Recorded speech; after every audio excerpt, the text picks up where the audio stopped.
Well, let's now talk about the tax reform bill and how inclusive or not it is, because the bill has actually scaled second reading, is now at the public hearing stage, which will make its way back to the National Assembly for more legislative work before it will be passed and assented to by the president, who is eagerly looking forward to putting his signature on that very reformative bill, if you will. We've been joined in the program to break it down for us from their perspective, what they expect, what's the content as far as this bill is concerned. The Chairman, House of Representatives Committee on Disability, member representing Oshodi Solo Federal Constituency 1, the House of Reps, Honorable Bashiru Daudu.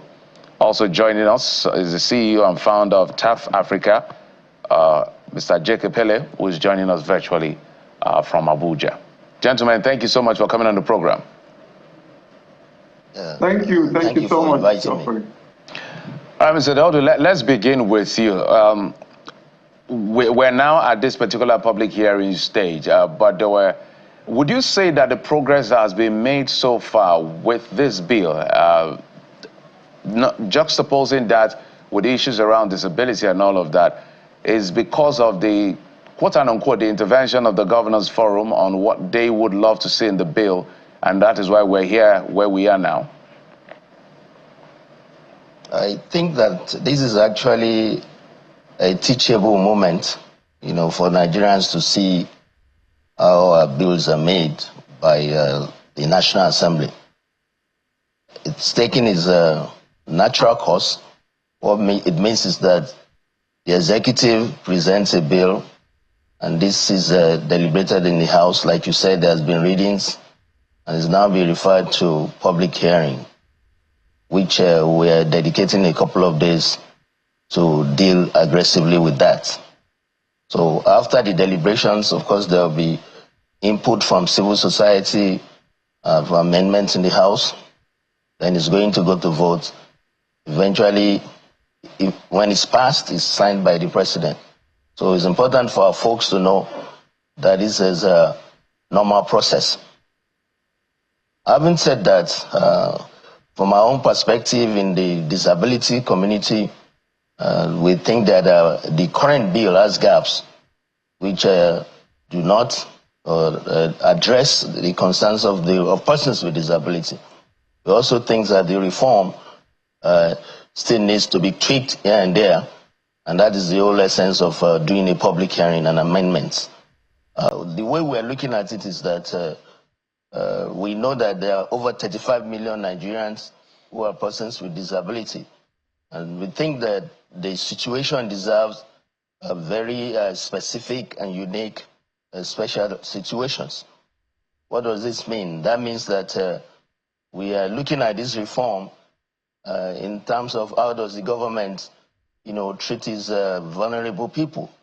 So, which means we will address it in terms of tax relief as well as tax incentives.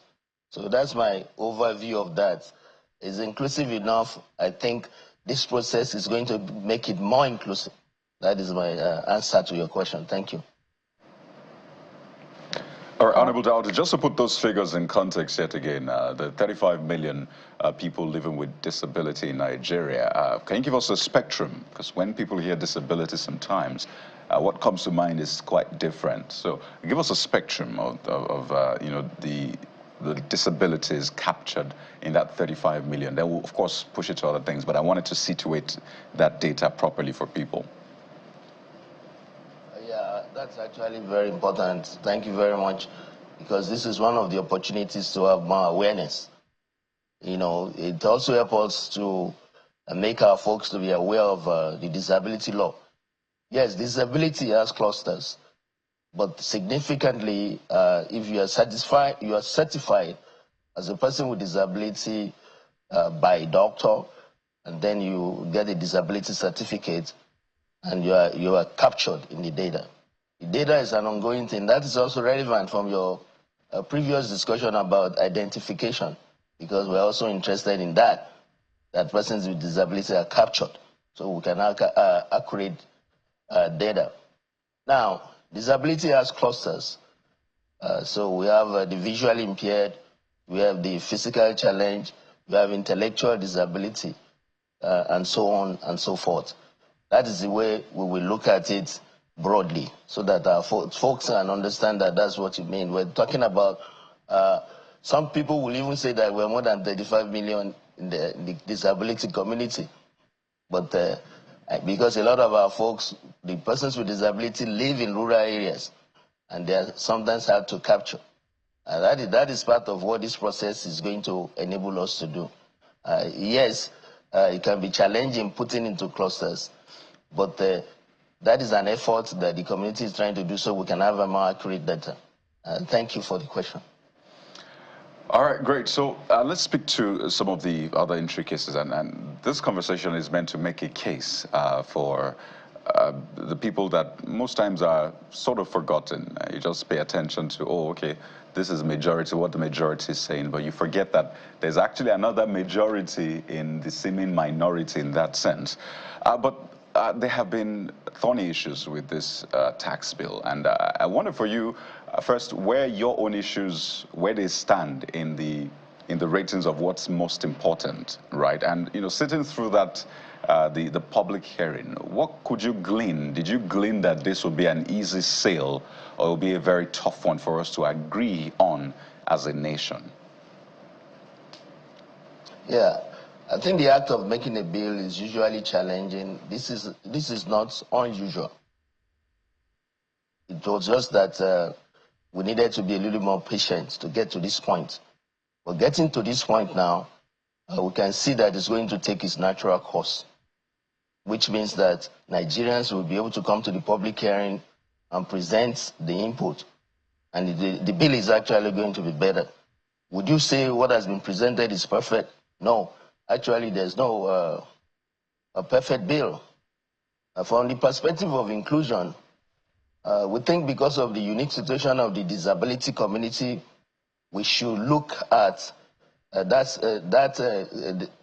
a case-by-case basis. What do I mean by that? For example, in terms of tax relief, we think if you're a person with disability, that you are earning an income that is less than 1 million, that you should be tax exempt. We think if you're over 1 million, it should be as low as 5%. We think that for VAT, if you're a PWD or you are doing business in that area, that there should be some VAT exemptions. For example, accessibility equipment, we think that those kind of products should be tax exempt. In terms of tax credit, we think businesses that are retrofitting, that are making their environment more accessible to PWDs, should have credits in that area. We think that if you're employing more persons with disability and going by the law, you should have some tax credits. So those are some of the areas that we think there are gaps, and we intend to make the bill stronger. Thank you for the question. So, Mr. Pele, borrowing from what the Honorable has said, what are your own propositions that you think should also be advanced at as the public hearing commences to ensure inclusion in the legislation, such that the persons with disability can also be fully represented? Thank you for having me, and thank you, Honorable Dauda, our able chairman, for your very clear and precise thought. There are obvious gaps, and I have engaged the chairman directly, Professor Oyewole, and I think public servants should borrow a leaf from Professor Oyewole. His attitude towards engagement, his listening ears, his willingness to take action and proactive action. I say that to say that I had engaged him personally, directly, in his official capacity, and we looked at the issues surrounding inclusion as it relates to the tax reform bill. And he agreed with me that there are gaps. He didn't mince word to say, look, when we're doing this thing, we try to engage, but it looks like we didn't accurately engage the people that can guide us perfectly so that we can enshrine inclusive elements in the bill. And so that conversation resulted into what is happening today. Professor Yowole is engaging the community of persons with disability directly in a town hall meeting. And in that town hall meeting, we will engage him. It's almost like a media house town hall meeting. We will stand up with him and ask him questions around what he's done. And then he will provide answers to those questions. When we are done with that, we are bringing experts. Bless the heart of Femi Falana. I was shocked when he met me in Lagos just on Friday and just dragged me by the clothes and said, Jay, I want to support the work you do. There are a lot of things in the Disability Act that I can interpret. And graciously, he agreed to come in that town hall meeting and talk to us on tax laws and as it affects the most vulnerable. The Minister for Humanitarian, Professor Nentewe, will also be at the event. These are people who are very passionate about disability matters.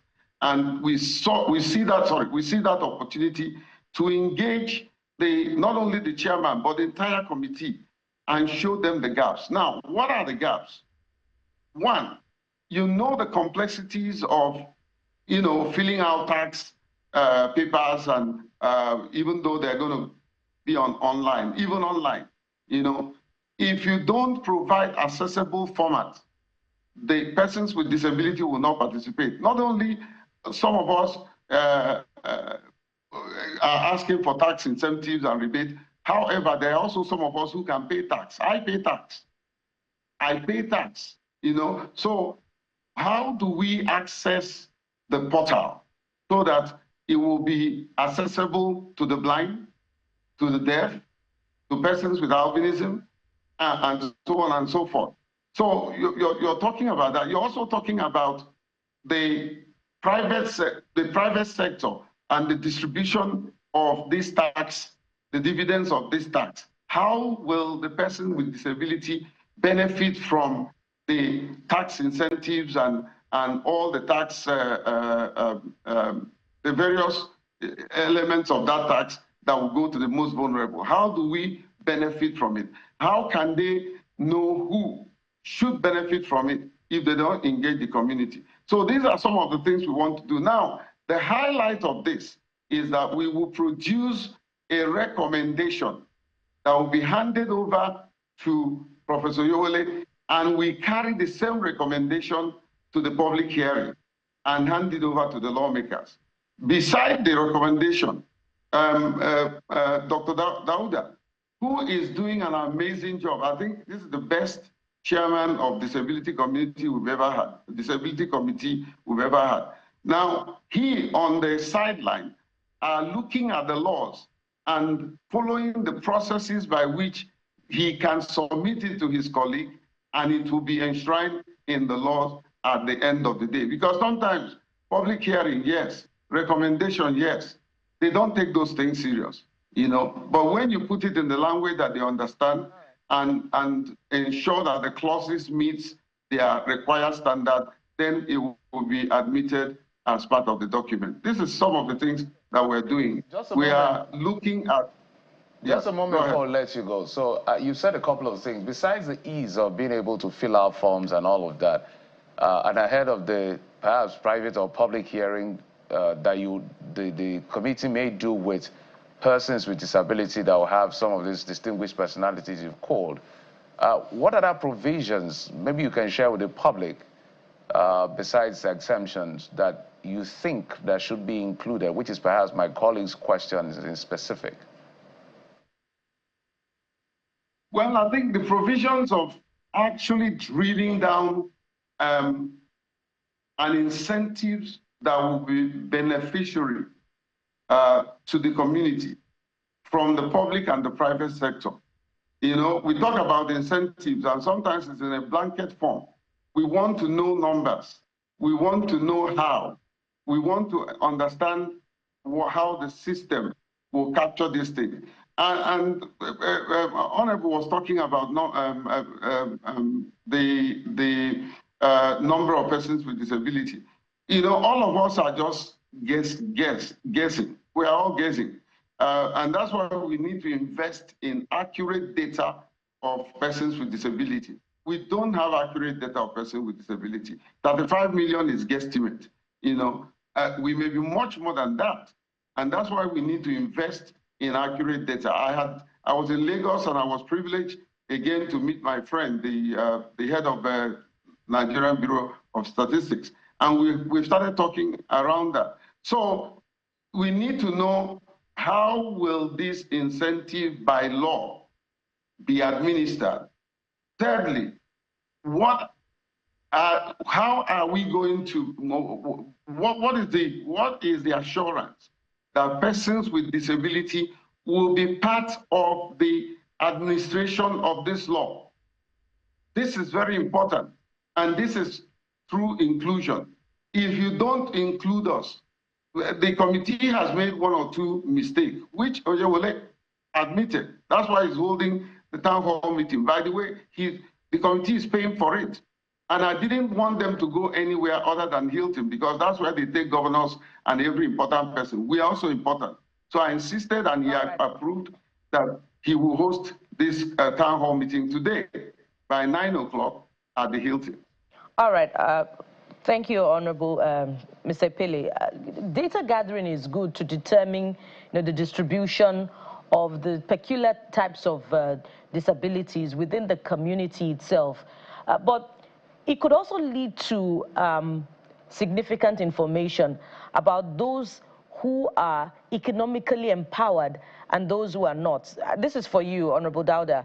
And this question is instructive because since the enactment of the Persons with Disability Law, there's a general consensus, particularly amongst the persons with disability community, that the Act has done very little to end much of the discriminations that they face, nor reduce their limitations in terms of social challenges and particularly economic challenges. So if this data discovers, for instance, that a very significant portion of members of that community are not economically empowered, what may we be missing and losing in our advocacy for inclusion in the tax reform bills? Yes, thank you very much for that observation. This is one of the reasons why what you're doing now, we really appreciate it, because it's the core part of what is required, which is the sensitization. Because a lot of folks are not aware of this Disability Act 2018 signed by President Buhari. And what the Act talks about is not only protection of PWDs, but also talks about their rights. And then understanding that rights are not given a la carte. Sometimes people have to, most of the time, fight for their rights. So you're right.